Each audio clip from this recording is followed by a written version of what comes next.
In this question, we have a particle moving along a straight line, and the displacement is given by a third of t cubed minus 5 over 2 t squared plus 6t.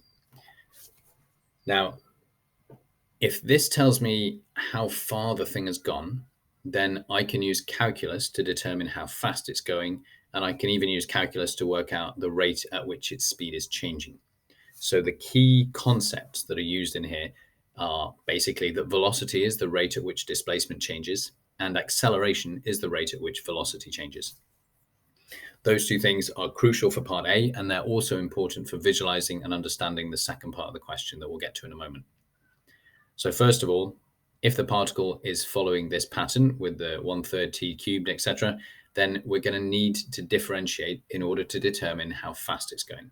The reason that's important is that we're asked to find the acceleration at each of the times when p is at instantaneous rest.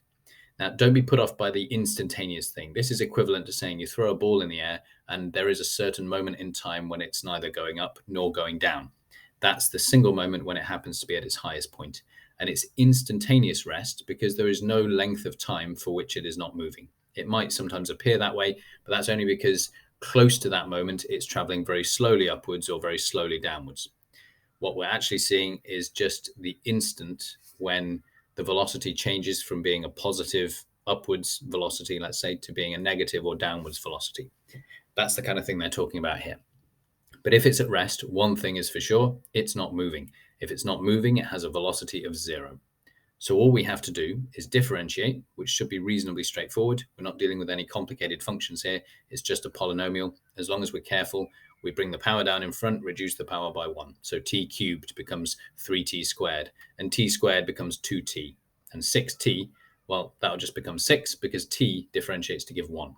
And in every case, whatever the coefficient is in front, you can just multiply that by whatever you get after you differentiate each term. Now, if you get weird numbers for this, it's always worth double checking. They're not testing you on your ability to work with surds. Usually when they do a question like this, what they're looking for is, do you understand the principle to follow? So they've usually deliberately designed it to make the calculations a little bit nicer. That's why it's encouraging when you find a nice simple quadratic like this one that factorizes well. So many of you will find it quicker and easier to factorize this by hand than to use the calculator. But you're welcome to use the ClassWiz to solve this, as you might do with any other quadratic. And we should get nice answers, 2 or 3, which, incidentally, we'll come back to. Those 2 points are relevant for the next part of the question. But also, it doesn't just say when is the thing at rest. It says find the acceleration when it's at rest. And for that, we need to recognize that we need to do differentiation one more time.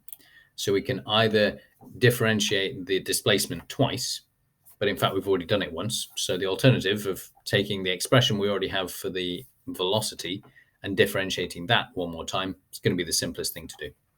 Another reason why it's important to make sure you've done this bit correctly.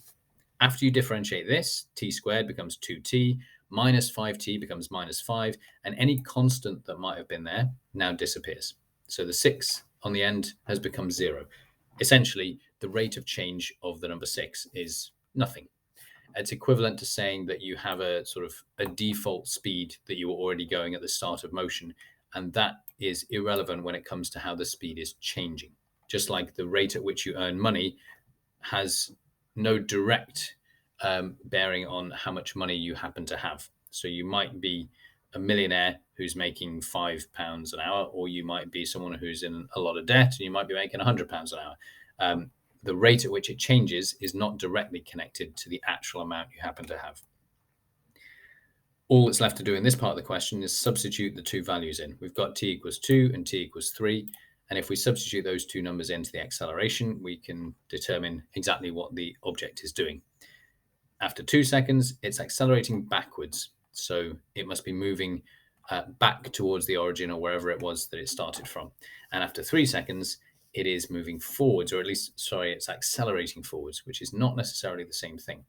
But if it's accelerating forwards for long enough, eventually it will be moving forwards. And if it's moving forwards for long enough, eventually it will be in front of wherever its starting point is, even if it wasn't before. The next part of this question is only a few marks, and they're testing you on one key idea, which is that displacement is not the same as distance. In part B, they say find the total distance traveled by P in the interval 0 to 4. And to answer this question effectively, you have to visualize the motion. And for most people, this is going to mean drawing a graph. If we draw a velocity time graph, that's going to be the most relevant one because we can see from the velocity time graph when the object is going backwards. If we can see when it's going backwards, that's going to help us to calculate how far it has traveled.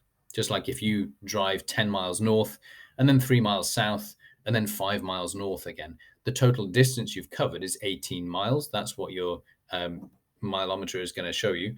But because part of that distance was backwards, the total distance away from your home might only be 12 miles. In this case, you can see that we have a positive velocity for the first 2 seconds, although it is decreasing. So you're getting slower and slower in the forwards direction. But between 2 seconds and 3 seconds, you're actually moving backwards. You have a negative velocity. And then between 3 and 4, once again, you're moving forwards. You have a positive velocity. But in order to calculate the total distance, we need to consider how far you go when you're traveling backwards. And that can be used to take into account the change in the displacement and therefore to calculate the total distance. So one simple way to do this is just to say, well, I know when it changes direction or when it might change direction. So those are the cutoff points, and I'm going to calculate the displacement between each one and the next. So from 0 to 2 is going to be a separate phase of motion. 2 to 3 is the next phase of motion. 3 to 4 is the final phase of motion. And it's also useful to check for yourself. I'm expecting this to be positive because it has a positive velocity throughout the first 2 seconds of motion. I'm expecting this second one to give me a negative answer because it's moving backwards during that phase of motion. And then the final one should also be positive like the first one. But I'm using the modulus signs, those vertical absolute value signs, to indicate that I want the distance covered. So instead of just adding the displacements, I'm going to add the size of the displacements. So I calculate the displacements at the different moments, and that's going to help me calculate how much the displacement has changed from one to the next. Now, you can do this directly as an integral, but it seems a bit overkill because after you calculate the integral, you'll be right back at this expression. So in the mark scheme, for instance, they show this expression with the square brackets around, substituting numbers in. And that's essentially what I've done here, but I've done it without thinking of it directly as an integral. I've said, this is the displacement at the beginning, 0. This is the displacement after 2 seconds, 14 over 3. After 3 seconds, 9 over 2. And after 4 seconds, 16 over 3. Incidentally, the quickest way to get these numbers is on the Casio ClassWiz. If you go to table mode, you can type in the function, and it lets you evaluate that function at a bunch of different input values straight away, nice and quickly, without having to type it all in over and over again. So I've got an expression here for the displacement. I substitute in those 4 key numbers, 0, 2, 3, and 4, and I can use those to work out how far I have moved in the first 2 seconds between t equals 2 and t equals 3, and finally between t equals 3 and t equals 4. And as predicted, this middle one is negative and the other 2 are positive. If I add together the size of all of those, and I've done this by hand, so I've changed everything to be in sixths so that I can add them more easily. But of course, you're welcome to do this on a calculator. Just make sure you have a way of checking and verifying that your answers are sensible. And I get a final answer of 17 over 3 meters.